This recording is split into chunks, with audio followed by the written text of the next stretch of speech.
Cewek ini lagi asik berenang di sungai. Pacarnya tiba-tiba hilang entah kemana. Saat dia nyari, malah ketemu cowok asing yang ngeliatin dia terus. Cowok itu minta ikut berenang, tapi dia langsung nolak dan berenang menjauh. Ternyata cowok itu dikenal sebagai predator yang suka ngincer cewek sendirian. Cowok itu terus ngikutin dia di sungai. Si cewek pura-pura tenang sambil berharap pacarnya muncul. Tapi cowok itu malah bilang kalau mereka cuma berdua di sana. Si cewek ketakutan, dia lari ke mobil dan langsung tancap gas pulang. Tapi saat pacarnya nelpon, tiba-tiba ada tangan muncul dari kursi belakang dan si cewek pun akhirnya hilang. Baru bangun, seorang pria sadar dia dikubur hidup-hidup. Pinggangnya juga kena tembak. Panik, dia nekat dobrak-dobrak peti kayu, malah bikin tanah berjatuhan. Untung dia nemu HP dan cepat minta bantuan. Tim penyelamat langsung gerak, tapi karena dia di tengah hutan gede, sinyal HP-nya susah dilacak. Akhirnya mereka nurunin helikopter dan cari manual, tapi nihil. Pria ini makin histeris, tekanannya gede banget. Operator telepon nyuruh dia tenang, tapi malah makin ngamuk. Kapten tim penyelamat ambil inisiatif. Helikopter disuruh minggir biar semua hening, berharap bisa dengar suara. Bener aja, alat deteksi nangkep suara kecil, langsung dia digali. Pria itu akhirnya selamat, tapi karena ada luka tembak, polisi langsung turun tangan. Setelah diselidiki, plot twistnya si pria sebenarnya nyuruh pembunuh bayaran buat bunuh istrinya yang selingkuh, tapi pembunuhnya malah naksir si istri. Dia pun ngasih tahu semua rencananya, dan akhirnya mereka berdua kerjasama ngebales si pria. Dia ditembak dan dikubur di hutan. Untung aja dia nggak mati dan bisa nelpon minta tolong.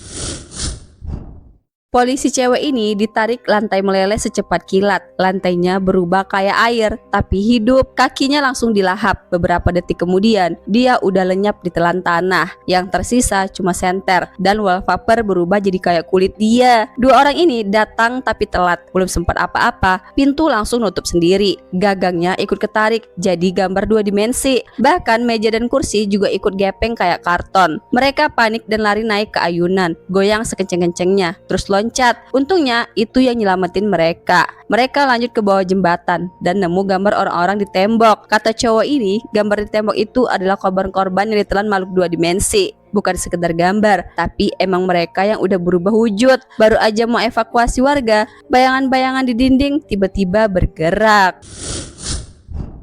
Ada cewek yang hobi banget kasih like ke semua foto yang dia lihat. Tapi suatu malam dia skip satu foto cowok yang punya caption aneh dengan tulisan kalau nggak like dia bakal datang malam ini dan hisap darah orang yang nggak like. Cewek itu cuek aja, lanjut scroll. Tapi tiba-tiba lampu kamar mati, HP-nya hilang. Saat dia nemu HP-nya di lantai, cowok dari foto tadi muncul di kamarnya. Cowok itu marah karena nggak dikasih like. Dia ngejar cewek itu, tapi cewek itu berhasil nutupin dia pakai spray dan sembunyi. Cewek itu lari keluar kamar, sadar HP-nya ketinggalan. Pas dia balik, cowok itu udah nungguin. Dia buru-buru cari foto tadi buat dikasih like, tapi nggak ketemu. Cowok itu makin dekat, pintu kamar didobrak. Cewek itu panik sampai HP-nya terlempar. Dia lompat ambil HP-nya, cari foto itu lagi, dan ya, dia pun selamat. Cewek ini baru keluar dari toilet dan ngeliat sepasang sepatu sandal bordir merah nongol tiba-tiba di depan pintu. Temennya langsung mindahin ke rak sepatu. Awalnya si cewek cuma pengen nginep santai di rumah temennya ini, tapi temennya ngelarang. Si cewek bodo amat, masuk aja sambil pakai sendal. Tapi pas ngelirik rak sepatu, sepatu merah itu ada lagi. Sejak saat itu, sepatu itu selalu muncul dimanapun si cewek berada. Dia makin gak tenang, apalagi setelah tahu ada penghuni lain di rumah itu. Meskipun gak pernah kelihatan, sepatu itu muncul lagi dan si cewek mulai curiga. Tapi semua terasa makin aneh dan mencekam. Si cewek panik, sempat lempar sepatu itu keluar jendela. Tapi pas buka pintu, sepatu itu udah ada lagi. Dia nekat ambil, tapi malah ngelihat sepasang kaki berdiri di atasnya. Dia pun langsung kabur, bawa semua barang, pengen cepet-cepet pulang. Tapi pas sampai pintu, sepatu itu udah nempel di kakinya sendiri. Ini serem banget ya. Seorang narapidana udah lama banget di penjara. Hari itu dia sengaja jatuhin apel ke lantai buat ngambilin pisau kecil. Bukan iseng, dia lagi siapin rencana kabur. Di perjalanan balik, dia tabrak temennya, pura-pura berantem dan bikin rusuh satu penjara. Saat semua panik, dia nekat nusuk sipir, makin bikin kekacauan. Polisi buru-buru minta bantuan dan panggil pemadam karena narapidana juga bakar-bakar penjara. Pemadam kebakaran langsung ngebut ke lokasi, padamkan api, lalu mau cabut. Tapi di pojokan mereka nemuin api dan sipir yang luka parah. Langsung dibawa ke ruang medis. Saat itu dari pusat komando ada perintah, cepat cepat pergi karena napi lagi nyamperin. Tim pemadam buru-buru pisahin korban. Napi di klinik dalam, sipir ke rumah sakit luar. Tapi pas napi masuk klinik, teman-temannya ngegeruduk. Untung pintu sempat dikunci. Dokter malah bilang korban itu sipir, bukan napi. Baru sadar, napi aslinya udah nyamar jadi sipir dan kabur bawa mobil pemadam.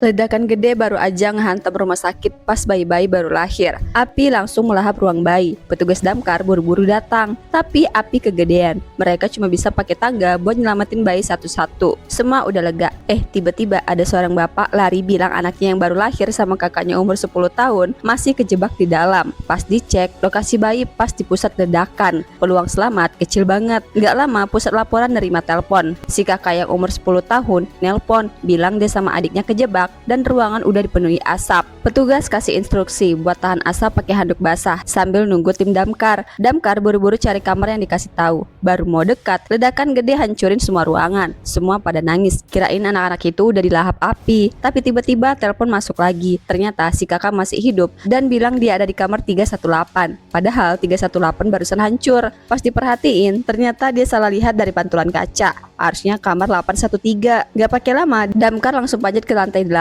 Dan akhirnya ketemu 2 bocah itu hidup-hidup. Semua langsung lega campur haru. Cowok ini punya kekuatan unik, bisa serap semua panas di sekitarnya buat nolong tubuhnya yang super dingin. Itu karena sebelumnya dia terjebak di dalam sungai yang beku. Tapi baru aja bebas, dia udah nyakitin 2 cewek. Begitu mau nyerap panas dari cewek ketiga, muncul si cowok yang naksir cewek ini. Langsung deh dia kasih pukulan keras ke si cowok S. Si cowok S kabur, belum nyerah, si cowok S nyusup ke pembangkit listrik. Dia pegang kunci pintunya, langsung beku, terus dia cabut sampai hancur. Dan setelah dia masuk, dia colok 2 kabel listrik, nyedot energi panasnya, dan sekarang dia jadi manusia es bermesin. Tapi cowok ini udah nyusul lagi, nyergap si cowok es dari belakang. Si cowok es pegang lengannya, bikin si cowok jerit kesakitan karena dingin, dan akhirnya dia pingsan. Tapi ternyata cowok ini bukanlah orang biasa, dia bangkit lagi. Si cowok es panik, malah nyari ibunya si cowok super buat diserap panasnya. Untung si cowok super datang tepat waktu, langsung deh dia hantam si cowok es sampai mental ke sungai. Seketika air sungai beku total, dan si cowok es kejebak selamanya di sana. Ada suara ledakan kecil dari kolam renang, percikan listrik kemana-mana, dan seorang gadis kecil duduk di atas balon di atas kolam itu, teriak-teriak minta tolong. Ternyata kabel listrik tegangan tinggi jatuh ke kolam setelah truk nabrak tiang listrik. Parahnya si babysitter langsung lompat buat nolongin, tapi malah kesetrum dan meninggal di tempat. Untungnya balon yang dinaikin si anak gak bisa ngalirin listrik, jadi dia masih selamat. Ibunya panik banget, pas lihat pemadam kebakaran datang, dia langsung minta tolong. Tapi mereka juga gak bisa asal nyebur, airnya udah kena listrik. Pas ayahnya datang dan mau langsung terjun, petugas buru-buru tahan karena masih ada arus listrik, bisa mati dua-duanya. Akhirnya petugas minta orang tuanya tenangin anaknya biar nggak jatuh dari balon. Mereka pun mikir keras, mau naikin pelampung nggak sempat, mau pakai balon hewan nggak ada yang aman. Tapi untung salah satu petugas punya ide jenius, tarik anaknya pakai selang taman. Dengan hati-hati selang itu didorong sampai bisa dijangkau si anak. Ibunya teriak nyuruh anaknya pegang kuat-kuat dan jangan lepas. Dan perlahan-lahan si kecil berhasil ditarik ke pinggir. Akhirnya dia selamat dan langsung dipeluk kedua orang tuanya. Petugas pun lega banget.